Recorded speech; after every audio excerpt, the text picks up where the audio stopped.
हाय, GS की second class में आपका बहुत सारा स्वागत है। जो लोग भी इस चैनल पे नए आए हैं उसको हम बता दें कि इस चैनल पे हम एलटी ग्रेड, टीजीटी, पीजीटी की पूरी तैयारी करवाते हैं बिल्कुल फ्री ऑफ कॉस्ट में। और ना सिर्फ आपको एमसीक्यू सॉल्व करवाते हैं बल्कि आपको पूरी की पूरी थ्योरी प्रोवाइड कराते हैं, एक एक क्वेश्चन सॉल्व करवाते हैं ताकि आपका पूरा हार्डकोर बेस जो है आपका कवर हो जाए। और टीजीटी के पेपर में कॉमर्स की हम तैयारी कराते हैं 11th 12th बीकॉम और एमकॉम लेवल तक की। तो सारे ही वीडियो हैं, आप प्लेलिस्ट में चेक कर सकते हैं। हम एलटी ग्रेड में जीएस की तैयारी करवाते हैं, जीएस में आपको पूरी तरह से क्वेश्चन आंसर को एक्सप्लेन करके देते हैं। तो हाय, मेरा नाम है अक्षय और शुरू करते हैं आज की क्लास। देखो आज ना जो क्लास होने वाली है ये जीएस के एलटी ग्रेड की सेकंड क्लास है और इसमें कुछ ऐसे क्वेश्चन भी हैं जो कि वीडियो, एसएससी और डी ट्रिपल एसबी जैसे एग्ज़ाम में भी पूछे जाएंगे आपसे। तो पूरा ही वीडियो देखिएगा और अपने दोस्तों को शेयर कर दीजिएगा। जिसे जिसे भी ज़रूरत है फ्री क्लासेस की उसको आप लोग शेयर ज़रूर कर दीजिएगा। ये मेरा टेलीग्राम चैनल है, इसको आप ज्वाइन कर लीजिएगा, इसका लिंक आपको डिस्क्रिप्शन में मिल जाएगा। और ये मेरा इंस्टाग्राम हैंडल है, आप इस पर मुझे फॉलो कर सकते हो। और अगर आपको कोई भी इन्फॉर्मेशन चाहिए, किसी भी तरह की आपको दिक्कत हो रही है तो आप मुझसे डायरेक्टली मेरे इंस्टाग्राम हैंडल पे जो है कॉन्टैक्ट कर सकते हो, ठीक है। और इस चैनल को लाइक, सब्सक्राइब और शेयर ज़रूर कर लीजिएगा अगर अभी तक आपने नहीं करा है। तो बढ़ते हैं अपने पहले क्वेश्चन की तरफ और क्लास को शुरू करते हैं। देखिए पहला क्वेश्चन हमसे ये पूछा जा रहा है कि दारुल शफ़ा की जो शुरुआत है वो किसने की थी, इसकी स्थापना किसने की थी। ये जो दारुल शफ़ा है, सबसे पहले आपको बता दूं ये क्या होता है। देखिए दारुल शफ़ा एक्चुअली में एक अरेबिक वर्ड है, ठीक है। ये एक अरबी भाषा से लिया गया शब्द जिसका मतलब होता है हाउस ऑफ हेल्थ, ठीक है। इसका मतलब होता है हाउस ऑफ हेल्थ। तो इसकी स्थापना किसने की थी? इसकी स्थापना की थी फिरोज़ शाह तुगलक जी ने। इनके बारे में मैं आपको बता दूं कि फिरोज़ शाह तुगलक जो थे ये उस ज़माने के लिंक्डइन और उस ज़माने के शादी.com थे। जी हाँ, उस ज़माने में इन्होंने 3 और चीज़ें शुरू करी थी। एक तो आपका हो गया दारुल शफ़ा जो कि हॉस्पिटल था, सरकारी हॉस्पिटल जिसमें फ्री में इलाज होता था जितनी भी आम जनता है। दूसरा इन्होंने शुरू करा था दीवानी खैरत, और ये थी उस ज़माने की क्या शादी ब्यूरो, शादी.com जैसे कि आपने आज देखा होगा। ये उस ज़माने के जो है मित्तल साहब थे जिन्होंने ये शुरू करा था। और इन्होंने एम्प्लॉयमेंट एक्सचेंज, एम्प्लॉयमेंट ब्यूरो शुरू करा था उस ज़माने में। और ये उस ज़माने के लिंक्डइन भी थे, ठीक है। इन्होंने 4 इंपॉर्टेंट टैक्स लगाए थे। 4 इंपॉर्टेंट टैक्स मैं आपको बता देता हूँ कौन कौन से 4 इंपॉर्टेंट टैक्स लगाए थे, जिसमें से पहला टैक्स है खरज, दूसरा है जजिया, तीसरा है खैरत और चौथा है ज़कात, ठीक है। ये 4 टैक्स इन्होंने लगाए थे, ठीक। तो फिरोज़ शाह तुगलक के बारे में ये सारी बातें हो गई। अब हम बढ़ते हैं अपने अगले क्वेश्चन की तरफ। दूसरा क्वेश्चन हमसे कहता है कि कौन सा ऐसा मुगल शासक था जो कि गुलामों का गुलाम था, ठीक है। अब ये गुलामों के गुलाम कौन थे? ये थे इल्तुतमिश। ये इल्तुतमिश गुलामों के गुलाम क्यों कहा जाते थे? स्लेव ऑफ द स्लेव्स, ये ऐसा क्यों कहा जाता था? देखिए ये एक्चुअली में एक और गुलाम के गुलाम थे। देखिए गुलाम के गुलाम कुछ ज़्यादा ही हो रहा है, मैं आपको पूरी कहानी बताता हूँ। एक वहाँ के शासक थे मोहम्मद घौरी नाम के, ठीक है।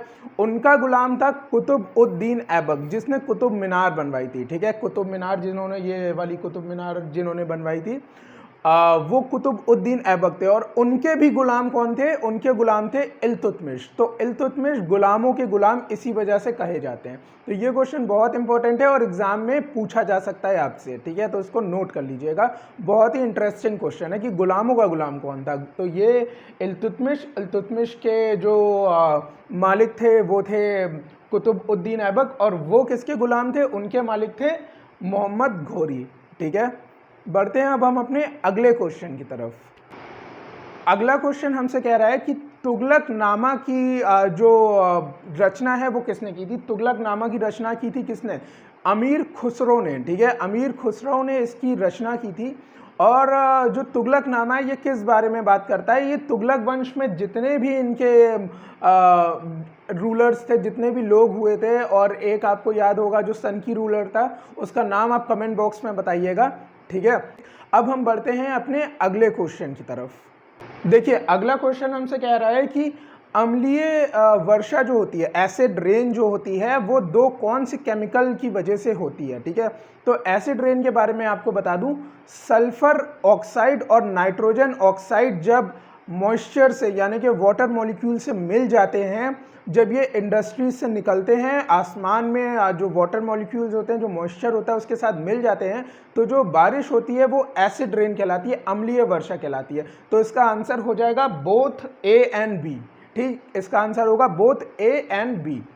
ठीक, तो ये किससे होती है? सल्फर डाइऑक्साइड और नाइट्रोजन ऑक्साइड से। जब ये पानी के साथ मिल जाते हैं, मॉइस्चर के साथ मिल जाते हैं, पानी के कणों के साथ वाटर मॉलिक्यूल से मिल जाते हैं, तो क्या होती है? एसिड रेन होती है। ठीक है, जो कि बहुत डेंजरस होती है। तो आप देख सकते हो एसिड रेन में कुछ इस तरह से हाल होता है, और ये हमारे पर्यावरण के लिए बहुत ज़्यादा खतरनाक है। ठीक है, तो कोशिश करें ज़्यादा से ज़्यादा प्लांट्स लगाएं, और कोशिश करें कि कम से कम जो है इंडस्ट्रीज़ के और इस तरह की चीज़ों का इस्तेमाल करें, जिससे हमारे पर्यावरण को जो है हम बचा सकें। ठीक, तो इसी के साथ अब हम बढ़ते हैं अपने अगले क्वेश्चन की तरफ। देखिए, अगला क्वेश्चन हमसे पूछ रहा है कि लीडर न्यूज़पेपर जो था उसका जो शुरुआत की थी वो किसने करी थी? Who was the founder of leader newspaper? तो मैं आपको बता दूं, इसका सही आंसर है मदन मोहन मालवीय। इनके बारे में एक और इम्पॉर्टेंट बात आपको बता दूं, जो कि आपसे एग्जाम में पूछी जा सकती है, कहीं पे लिख लीजिएगा। इनको शहजादा कहा जाता था भिखारियों का, प्रिंस ऑफ बेगर इनको बोला जाता था। ठीक है, प्रिंस ऑफ बेगर मदन मोहन मालवीय को बोला जाता था, जिन्होंने द लीडर नाम के एक न्यूज़पेपर की शुरुआत करी थी। तो लीडर न्यूज़पेपर है वो कुछ इस तरह से दिखता था। देखिए, ये लीडर न्यूज़पेपर का फ्रंट पेज है। तो आप लोग याद रखिएगा, मदन मोहन मालवीय, जिनको प्रिंस ऑफ बेगर्स भी कहा जाता था, इन्होंने स्टार्ट करा था क्या? इन्होंने स्टार्ट करा था न्यूज़पेपर द लीडर। ठीक है, अब हम बढ़ते हैं अपने अगले क्वेश्चन की तरफ। अगला क्वेश्चन हमसे कह रहा है कि भारत का दलहन शोध संस्थान यानी कि Indian institute for research of pulses कहाँ पे है? ठीक है, तो ये कहाँ पे लोकेटेड है मैं आपको बता दूं, ये 1983 में उत्तर प्रदेश के कानपुर में जो है इसकी स्थापना हुई है। ठीक है, ये नोट आप बना लीजिएगा, बहुत इंपॉर्टेंट है।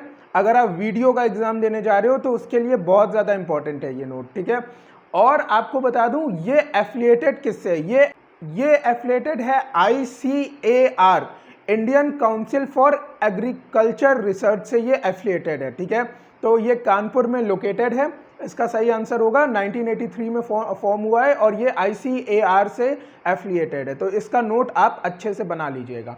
अब हम बढ़ते हैं अपने अगले क्वेश्चन की तरफ। देखिए, आप अगर LT ग्रेड की तैयारी कर रहे हो या DSSB की तैयारी कर रहे हो टीचर बनने की, तो ये क्वेश्चन बहुत संभव है कि आपसे पूछा जा सके, भारत में दार्शनिक राजा कौन से राष्ट्रपति को बोला जाता है? ठीक है, तो ये डॉक्टर सर्वपल्ली राधाकृष्णन को बोला जाता है।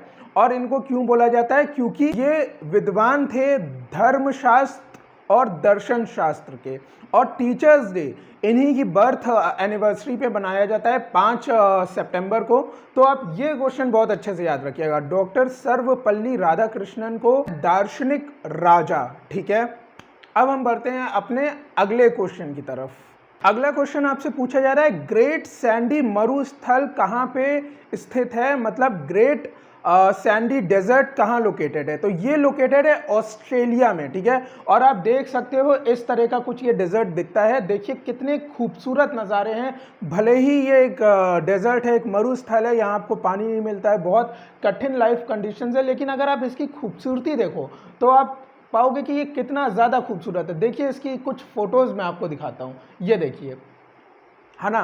तो ये कहाँ लोकेटेड है? ये लोकेटेड है ऑस्ट्रेलिया में। ठीक, तो ये आप कहीं पे नोट डाउन कर लीजिएगा, कई बार एग्जाम्स में ये पूछा गया है। अब हम बढ़ेंगे अपने अगले क्वेश्चन की तरफ। अगला क्वेश्चन आपसे जो पूछा जा रहा है वो साइंस से रिलेटेड है, और ये LT ग्रेड में बहुत ज़्यादा पूछा जाने वाला क्वेश्चन है। अक्षय ऊर्जा के बारे में आपसे पूछा जा रहा है कि रीन्यूएबल एनर्जी जो होती है, रीन्यूएबल एनर्जी जो होती है उसका भारत में कितना योगदान है? तो इसका सही आंसर है 21%। ठीक, 21% जो है रीन्यूएबल एनर्जी का है। और मैं आपको बाकी एनर्जीज के बारे में अगर बताऊं तो थर्मल एनर्जी जो होती है वो 64% का योगदान देती है, न्यूक्लियर एनर्जी जो होती है वो 2% का योगदान देती है, और जो हमारी हाइड्रो एनर्जी है वो इंडिया में 13% का योगदान देती है। तो इस तरह से हमारे पूरे 100% बन जाते हैं।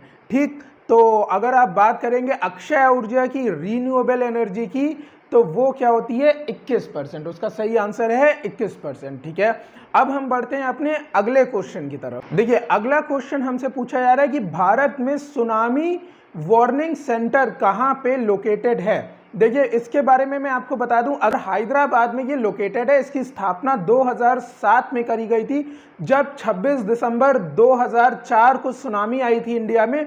उसके बाद ही गवर्नमेंट ने मन बना लिया था और 2007 में इसकी स्थापना हो गई थी।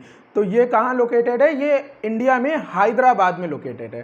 ठीक, तो अब हम बढ़ते हैं अपने अगले क्वेश्चन की तरफ।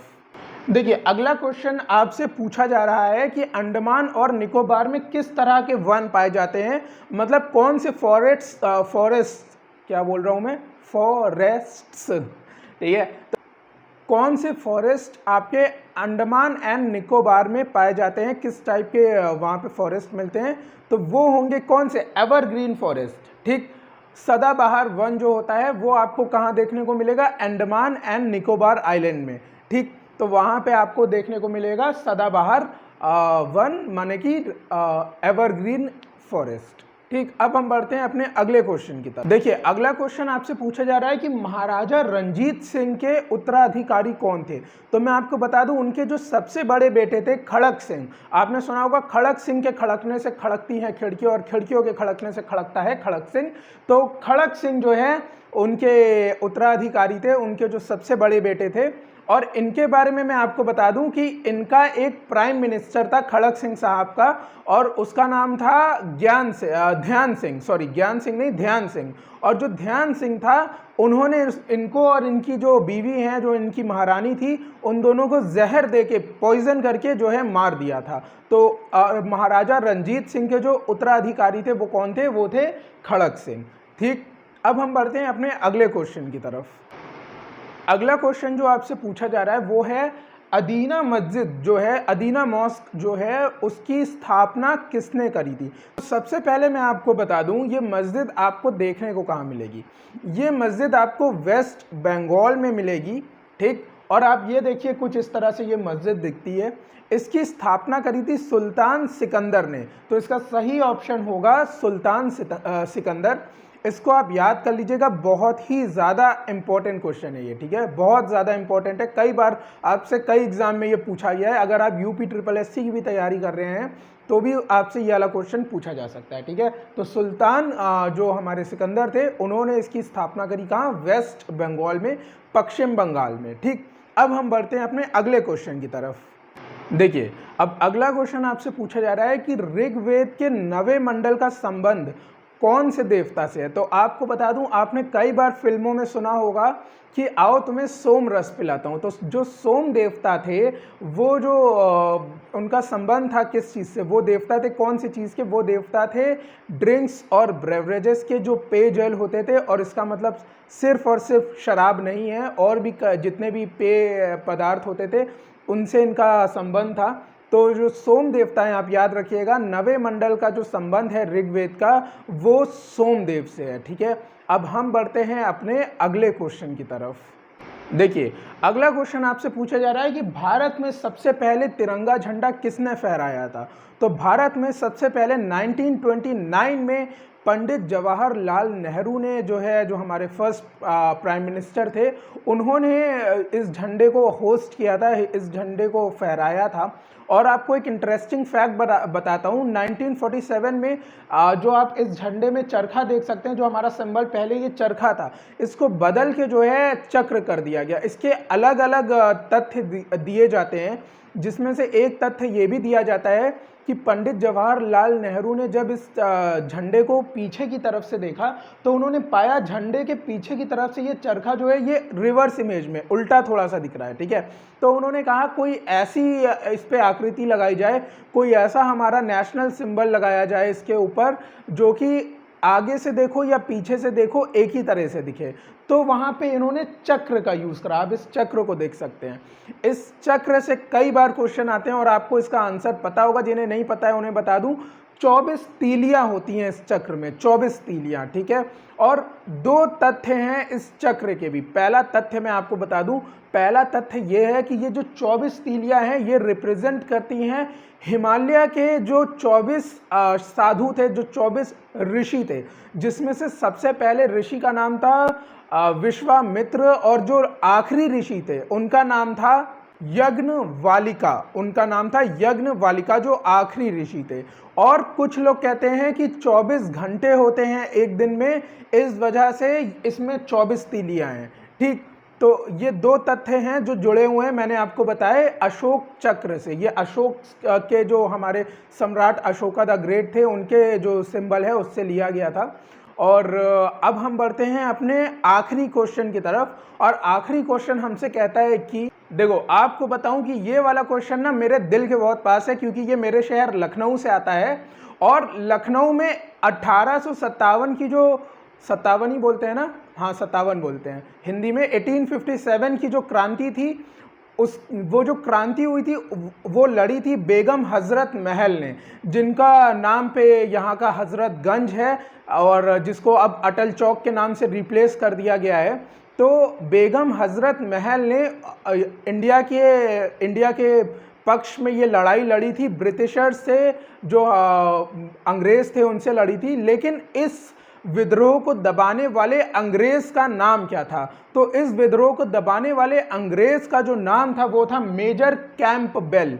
और आपको बता दूं, लखनऊ में एक बहुत फेमस रोड है जिसे हम कैंपबेल रोड के नाम से जानते हैं। और मैं, अगर ये वीडियो सरकार तक पहुंचेगा तो मैं उससे ये दरख्वास्त करना चाहूँगा कि उस रोड का जो है नाम चेंज कर दिया जाए, जितनी जल्दी पॉसिबल हो उतनी जल्दी ये नाम चेंज कर दिया जाए, क्योंकि ऐसा कोई भी व्यक्ति मुझे पसंद नहीं है जिसने लखनऊ को जो है क्षति पहुंचाने की, खराब करने की कोशिश करी हो। तो ये हमारा आखिरी क्वेश्चन था। आज के हमारे कुछ क्वेश्चंस थे। बहुत जल्द हम आपसे मिलेंगे अपनी अगली क्लास में। ये क्लास कैसी लगी आप ये कमेंट सेक्शन में हमें ज़रूर बताइएगा। इस चैनल पे बिना सब्सक्राइब करे मत जाइएगा, शेयर कर दीजिएगा जिसको भी ज़रूरत है। आप बता दीजिए कि फ्री में क्लासेस शुरू हो चुकी हैं, आपको पूरी तैयारी करवाई जाएगी और एकदम फ्री में। आपसे यहाँ कोई पैसे नहीं लिए जाएंगे और आपके सामने यहाँ पे सारा का सारा स्टडी मटेरियल आपको प्रोवाइड कराया जाएगा। ये हमारा जो टेलीग्राम ग्रुप है, आप इसको ज्वाइन कर सकते हैं। और ये मेरा इंस्टाग्राम हैंडल है, इस पर आप मुझे फॉलो कर सकते हो। और आप अगर कोई भी चीज़ मुझसे पूछना चाहते हो तो आप मुझे डायरेक्टली मुझे इंस्टाग्राम पे मैसेज कर सकते हो, ठीक है। तो अब हम मिलते हैं बहुत जल्दी अपने नेक्स्ट वीडियो में। तब तक के लिए थैंक यू सो मच।